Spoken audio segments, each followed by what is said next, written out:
The trouble is that once they get into a built-up area, it's very difficult for air power alone to dislodge them. And obviously, all our air forces take a lot of trouble about not causing civilian casualties and destroying buildings unnecessarily. So it will be a challenge now, although just across the border there's a lot of Turkish troops. So as ever, the real issue is how do you actually dislodge people once they've gained a proper foothold. As much as air power is a vital part of the military formula for dealing with groups like ISIS, it's never going to be sufficient, which is of course recognised by government, by President Obama and Prime Minister Cameron when they talk about raising a local army. The issue is that's going to take quite a long time, and have we got that time? The attacking and the defeating is much more sophisticated and demanding than just the containing. I suspect that bit of the strategy will work well.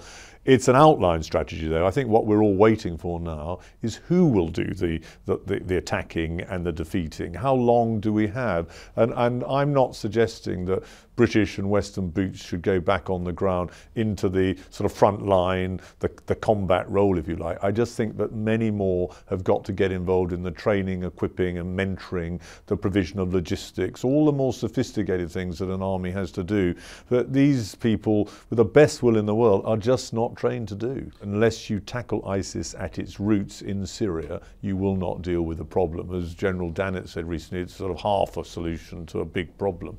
And I've been saying the same thing, which is why the first thing that we ought to do is at least get involved in the air campaign over Syria.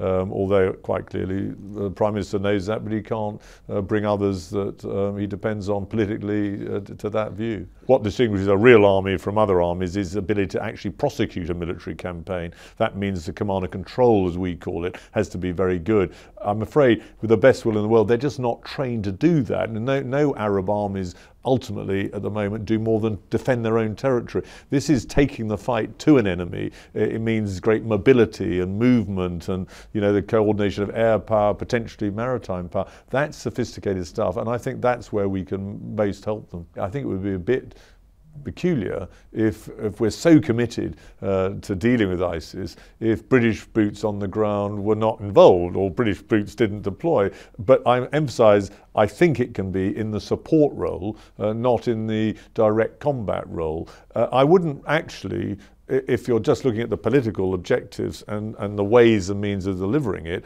I wouldn't actually write that out altogether in small numbers to make sure that our aerially delivered weapons are accurately deployed, all those sort of things. But I think in essence we don't have to do it right up front. The lesson of history, military history, is clear. If you want to gain certain political objectives, then, and you've decided military power is a part of the way of achieving it, you better do it properly and quickly and efficiently.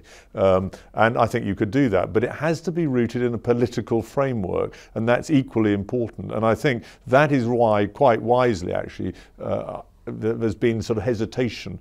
Who are you locking into? Who are you plugging into in the Sunni tribes, for example, in Iraq? And that bit's got to be thought through very carefully. But I think if you do that and you're working with the indigenous forces, what we could do is make sure that with Western support, active support on the ground, mainly a supporting role, that we can actually deal with them militarily. They've got tanks, artillery, you know, guns, they're holding ground, but then hand over the second phase, if you like, is the post-conflict phase as we described it in Iraq, to those indigenous forces, having persuaded the Sunni tribes and the leadership that actually this is a better solution than what ISIS is offering them. And that's going to be quite a neat trick, by the way, because for some of them this isn't quite so bad.